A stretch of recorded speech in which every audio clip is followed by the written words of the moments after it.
So all through this stewardship journey, we have been thinking and praying about how we're going to be part of it and how we're going to be part of what God's doing. And sometimes when I think about the Christian life, I wish that there were some things that were different. And one of the things that I wish were different was that there were more eureka moments in the Christian life. I wish that was one of those words that we found in the Bible, where it's like, Abraham was going along, and then eureka, he knew exactly what to do, and he did it. Or the Apostle Paul, he sort of had one where he fell off the horse and saw the light, but there are other moments where he wrestled in prayer with what to do. And one of the things I found in my own life that's a challenge is many times, I want to do what God wants me to do, and I want to follow God's call in my life, and I want to be obedient to what God has for me. But sometimes I find it difficult to know exactly what that is, and exactly what I should do, and exactly how I should respond. I wish that in the Christian life there were more eureka moments, where everything was crystal clear, where you knew exactly what God was calling you to do, and the next step was completely obvious. But what I've found is that what we have in the Christian life is a word that's a little bit more difficult than eureka. It's this word discernment. And I would define discernment in a Christian context as prayerfully thinking things over to discover God's will. This is how I find that we discover God's will in many cases. It's prayerfully thinking over what we need to do so that we can live into God's will for our life. And I don't know about you, but I find that challenging, frightening, and sometimes frustrating. Because it seems like sometimes we don't know exactly what it is that God would have us do. And if I could just sit down in this chair at home, and I knew that if I sat there and was silent long enough that God would speak to me and tell me what I was supposed to do, I'd do it. But life doesn't seem to work that way for me.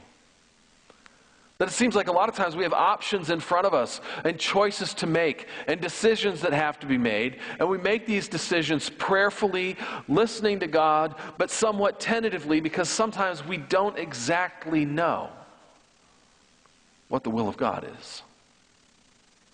Sometimes I wish that discernment was an easier process than it is.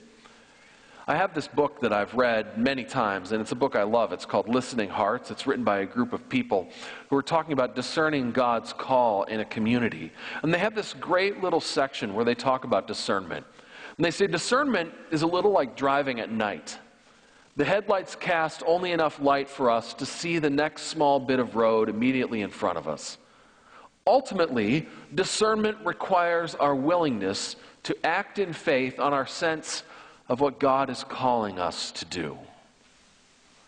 I love that image of discernment being like driving at night. Because there's so many times in life, it seems, that when we're seeking the will of God, it's not like this whole vista opens up in front of us and we know the next 12 steps that we need to take to be living in accord with God's will and God's plan for us. But instead, what we see is just what's in front of us.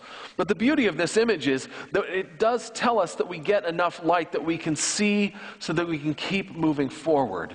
If we keep our eyes on the road, and if we keep seeking to follow the Lord, and we keep asking, that God will indeed show us.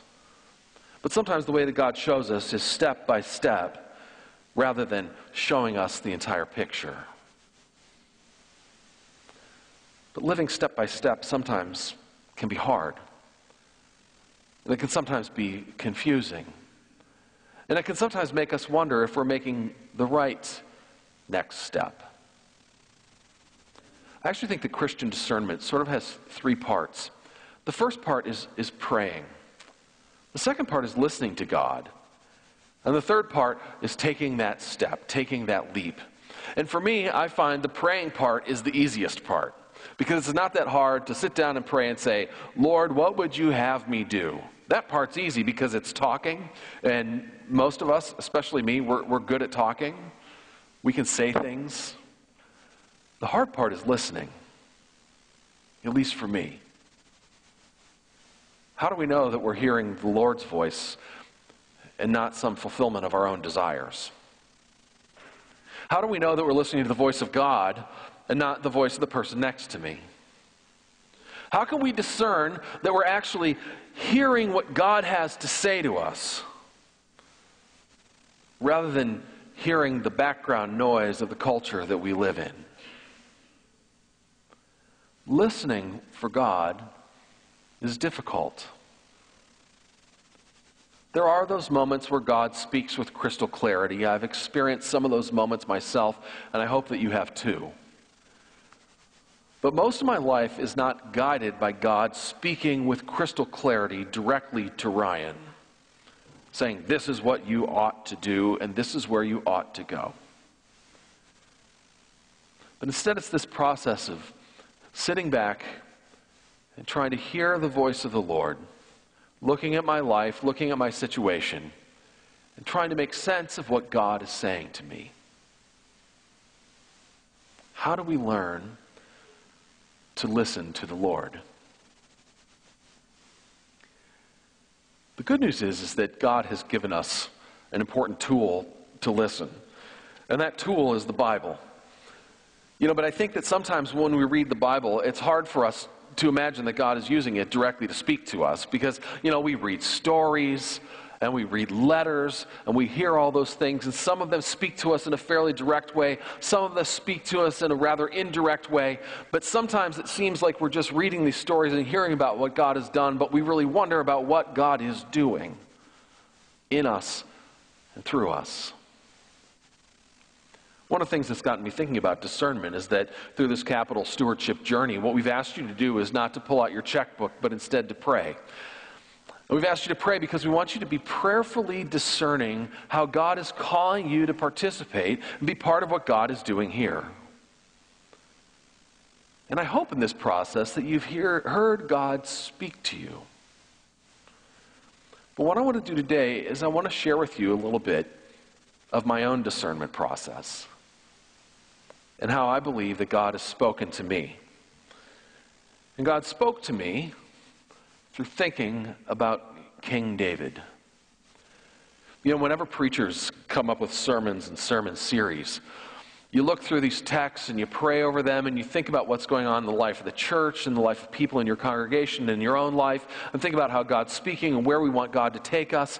And one of the things that happens, especially when you sit down to write a sermon, is you have this moment where you look at the text and you think, man, there are people out there who need to hear this, and I can't wait to be the one to tell them. But then there's this moment when you're working on it where you realize, oh, I need to hear this too. And I have to tell you that most times, most weeks when I'm writing a sermon, and I'm sure Anita would say the same thing, that there's some point during that week when you realize that the first person who hears this sermon, this word from the Lord, is you. And it's pointing at you. And in the passage that we're going to look at this morning, which is in 2 Samuel, it's the very end of 2 Samuel. It's 2 Samuel chapter 24, verses 18 to 25. Is a passage that I read and it spoke to me, but kind of in an interesting way. I want to give you a little background in this passage, though. What happened was, this is the very end of 2 Samuel. David is the king of Israel, and David is facing up against their enemies, and he's feeling anxious. So David goes to his generals, and he says, what I want you to do is I want you to take a census of the people of Israel so we know how many fighting men we have. And both of his generals get anxious when David says this. He's like, I don't know, David, no disrespect, but that's not a good idea. Because God told us that we're not to count the people. Now, why would God tell David and the Israelite kings not to count the people? Because ultimately God had promised that he would be the one who watches over them, that he would be the one that protects them, and that he would be the one who provides for their needs, so they didn't need to count it up, and they didn't need to have this census, because the Lord would be in the midst of it and watch over them and protect them. But David hears this warning from these two generals, and he's like, I don't care about the warning, I just want you to do what I said. So the generals go and dutifully count up the people, and they say, in Judah there are 800,000 men, and in Israel there's 500,000 men, so you have 1.3 million fighting men. And then when David hears this, it says that he is overcome with dread because he knows that he has disobeyed the Lord's commandment. Shortly after this, a prophet named Gad comes to David and he says, David, the Lord came to me and spoke to me and said that you disobeyed him and you counted the people. So now you have three options. You can have all of the people face a 3-year famine. You can spend 3 months on the run from your enemies. Or you can have a plague hit Israel for 3 days. What a choice for David to make. David chooses the 3-day plague because he says, I don't want to be put in the hands of men, but I'd rather be held in the hands of God. So the Lord then, it says, stretches his hand over Israel, and the plague begins to make its way from the north to the south. And it says, just as it was about to hit the city of Jerusalem, it says, the Lord was filled with compassion and withdrew his hand and spared the people of Jerusalem. David was overwhelmed with gratitude. He was overwhelmed at the mercy of God. And then we come to this passage that we're going to read today, which is from 2 Samuel, chapter 24, beginning at verse 18. Here's what it says. It says, on that day Gad went to David and said to him, go up and build an altar to the Lord on the threshing floor of Araunah, the Jebusite. So David went up, as the Lord had commanded through Gad. When Araunah looked and saw the king and his men coming toward him, he went out and bowed down before the king with his face to the ground. Araunah said, why has the Lord my king come to his servant? To buy your threshing floor, David answered, so I can build an altar to the Lord, so that the plague on the people may be stopped. Araunah said to David, let my lord the king take whatever pleases him and offer it up. Here are oxen for the burnt offering, and here are the threshing sledges and the ox yokes for the wood. O king, Araunah gives all this to the king. Araunah also said to him, may the Lord your God accept you. So here's what happened. David goes. He goes to the threshing floor. He runs into Araunah, who owns the threshing floor. And Araunah says, hey, I just want to give it all to you. I want to give you the threshing floor. I want to give you the animals to sacrifice. I want to give you the wood to burn and the tools you need. Everything. And here's David's response. No. I insist on paying for it. I will not sacrifice to the Lord my God burnt offerings that cost me nothing. So David bought the threshing floor and the oxen and paid 50 shekels of silver for them. David built an altar to the Lord there and sacrificed burnt offerings and fellowship offerings. Then the Lord answered prayer in behalf of the land, and the plague on Israel was stopped. Here's what stuck with me about that passage. When David was offered something for free that he could offer to the Lord, he instead said to Araunah, he says, no, I want to pay you for it because I don't want to offer to the Lord something that costs me nothing.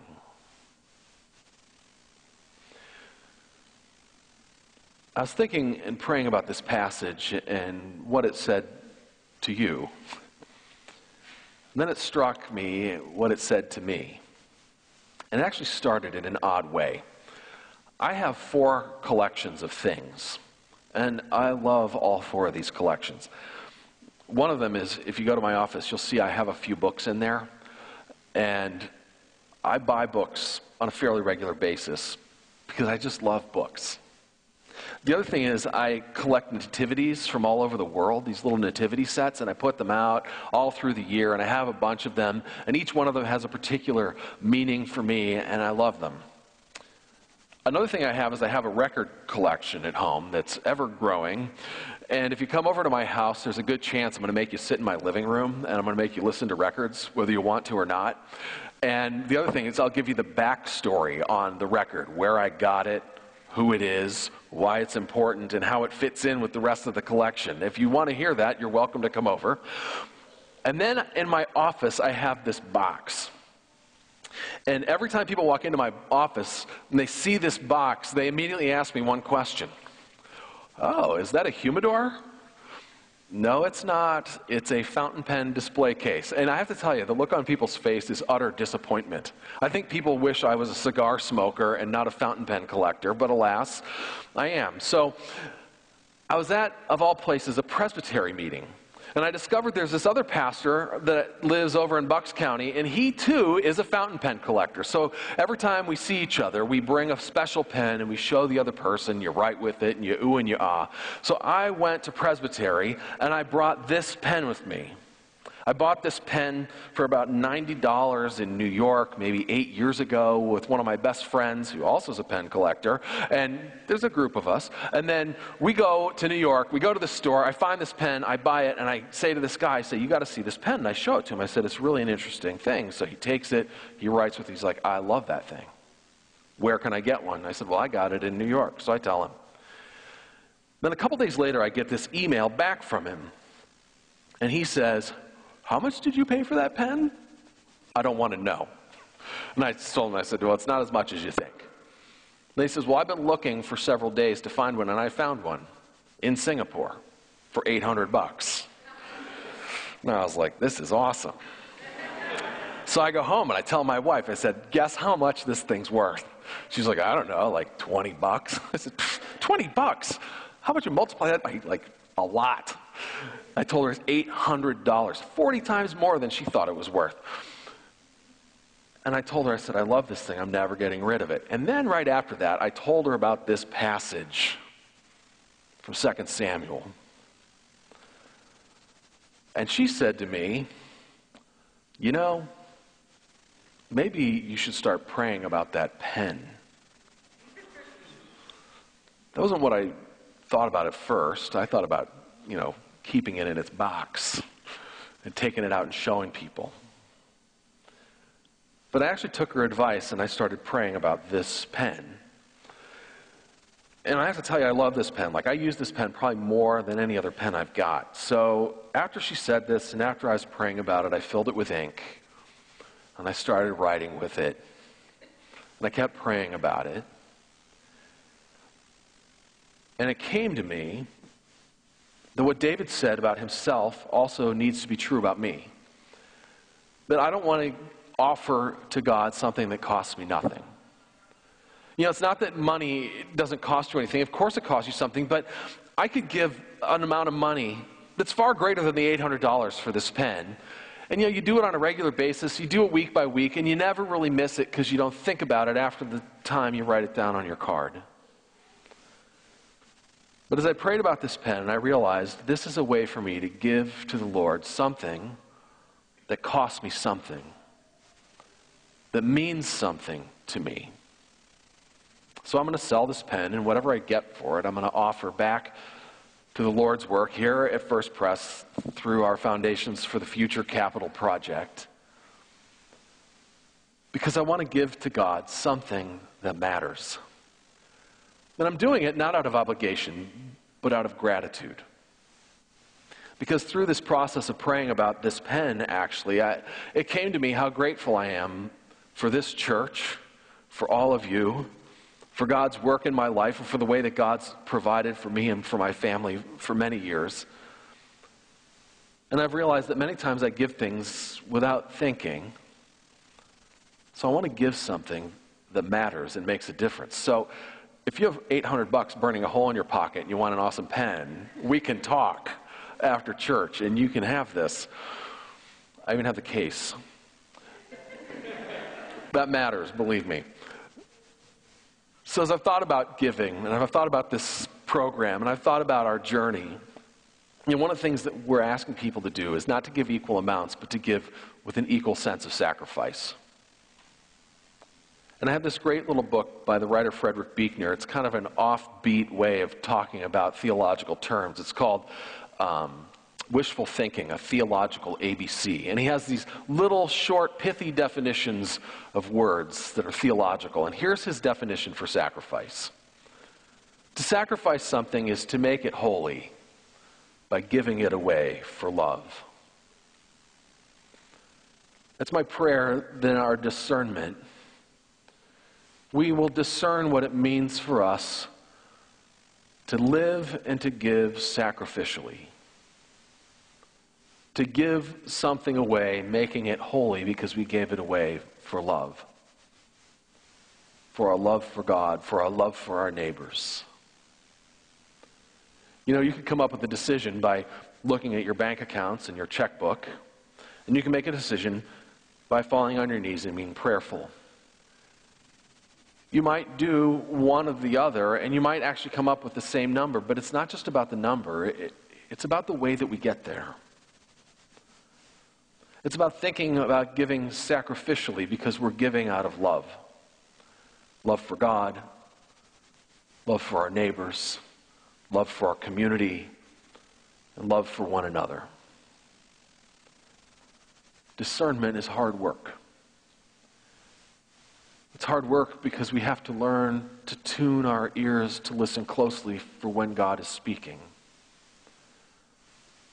But when God is speaking to us, and we respond, when we take that step, what we'll find is deep joy and satisfaction and happiness. Because we know we're following the one who sacrificed himself for us, who gave himself out of love. Let us pray.